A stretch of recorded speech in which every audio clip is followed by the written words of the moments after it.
ਆਸ਼ਿਕ ਔਰ ਮਸ਼ੂਕ ਘੱਟ ਵਾਲੇ ਪਾਰਕ ਦੇ ਵਿੱਚ ਡੇਟ ਤੇ ਆਏ ਤੇ ਡਾਕੂ ਪੈ ਗਏ। ਡਾਕੂਆਂ ਨੇ ਉਹਨਾਂ ਦੇ ਮੋਬਾਈਲ ਖੋਏ ਤੇ ਅੱਗੋਂ ਮੁੰਡੇ ਨੇ ਮਜ਼ਾਮਤ ਕਰ ਦਿੱਤੀ। ਆ ਜਿਹੜਾ ਕੁੜੀ ਦਾ ਆਸ਼ਿਕ ਸੀਗਾ ਉਹਨੇ ਡਾਕੂਆਂ ਦੇ ਨਾਲ ਮਜ਼ਾਮਤ ਕਰ ਦਿੱਤੀ ਤੇ ਤੁਹਾਨੂੰ ਪਤਾ ਡਾਕੂ ਕਿਸੇ ਦਾ ਵਸਾ ਨਹੀਂ ਖਾਂਦੇ। ਜਦੋਂ ਉਹਨੇ ਮਜ਼ਾਮਤ ਕੀਤੀ, ਡਾਕੂਆਂ ਨੇ ਕੁੜੀ ਦਾ ਮੁੰਡੇ ਦਾ ਮੋਬਾਈਲ ਖੋਇਆ, ਮੁੰਡੇ ਨੇ ਮਜ਼ਾਮਤ ਕੀਤੀ ਤੇ ਡਾਕੂਆਂ ਨੇ ਗੋਲੀ ਚਲਾਤੀ।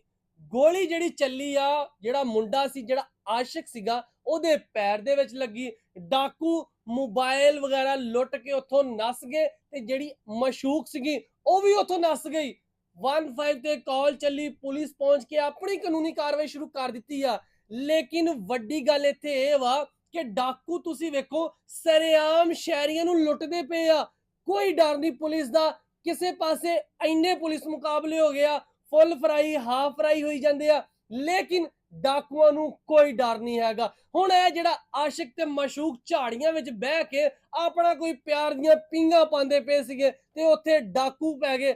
ਅਗਰ ਪਾਰਕਾਂ ਵੀ ਮਹਿਫੂਜ਼ ਨਹੀਂ ਹੈ ਤੇ ਫਿਰ ਆਮ ਸ਼ਹਿਰੀ ਕਿੱਥੇ ਜਾਣਗੇ? ਆਪਣੇ ਬੀਵੀ ਬੱਚਿਆਂ ਨੂੰ ਲੈ ਕੇ ਕਿੱਥੇ ਬਹਿਣਗੇ? ਡਾਕੂ ਜਿਹੜੇ ਆ ਕਿਸੇ ਨੂੰ ਕੋਈ ਮਾਫੀ ਨਹੀਂ ਦਿੰਦੇ ਪਏ। ਡਾਕੂ ਸਰੇਆਮ ਲੁੱਟਦੇ ਪਏ ਆ। ਇਹਦੇ ਤੇ ਸੀਪੀਓ ਫੈਸਲਾਬਾਦ ਨੂੰ ਕੋਈ ਤਗੜਾ ਨੋਟਿਸ ਲੈਣਾ ਚਾਹੀਦਾ, ਕੋਈ ਤਗੜਾ ਐਕਸ਼ਨ ਕਰਨਾ ਚਾਹੀਦਾ ਵਾ, ਤਾਂ ਕਿ ਜਿਹੜੇ ਡਾਕੂ ਆ ਸ਼ਹਿਰੀਆਂ ਨੂੰ ਲੁੱਟਦੇ ਪਏ ਆ, ਸ਼ਹਿਰੀਆਂ ਨੂੰ ਲੁੱਟਣ ਨਾ। ਡਾਕੂਆਂ ਨੂੰ ਜ਼ਰਾ ਜਿਹਾ ਵੀ ਡਰ ਨਹੀਂ ਹੈਗਾ। ਸੀਪੀਓ ਫੈਸਲਾਬਾਦ ਜਦੋਂ ਦੇ ਪਹੁੰਚੇ ਆ, ਤਕਰੀਬਨ ਕੋਈ 50 ਦੇ ਲਾਗੇ ਲਾਗੇ ਪੁਲਿਸ ਮੁਕਾਬਲੇ ਹੋ ਚੁੱਕੇ ਆ, ਜਿਨ੍ਹਾਂ ਦੇ ਵਿੱਚ 20 ਡਾਕੂ ਜਾਂ ਮਨਸ਼ਿਆਤ ਫਰੋਸ਼ ਫੁੱਲ ਫਰਾਈ ਹੋਏ ਆ। ਲੇਕਿਨ ਅਜੇ ਡਾਕੂ ਆ ਗਨ ਫੜਦੇ ਆ, ਨਿਕਲਦੇ ਆ, ਪਾਰਕ ਜਾਂਦੇ ਆ, ਆਪਣਾ ਮੋਬਾਈਲ ਦਿਓ, ਪੈਸਾ ਦਿਓ, ਜੇ ਨਹੀਂ ਦੇਣਾ ਠਾ ਗੋਲੀ ਮਾਰ ਦੇ, ਚਲੋ ਜੀ ਉਹ ਜਾਂਦੇ ਆ। ਹੁਣ ਜਨਾਬ ਅਸੀਂ ਵੇਖਦੇ ਆ ਕਿ ਪੁਲਿਸ ਮੁਲਜ਼ਮਾਂ ਨੂੰ ਫੜਦੀ ਵਾ ਜਾਂ ਨਹੀਂ ਫੜਦੀ, ਲੇਕਿਨ ਫਿਰ ਮੈਂ ਕਹਿੰਦਾ ਜਗ੍ਹਾ ਆਪਣੀ ਹੋਣੀ ਚਾਹੀਦੀ ਆ। ਬੁਰੇ ਕੰਮ ਦਾ ਬੁਰਾ ਹੀ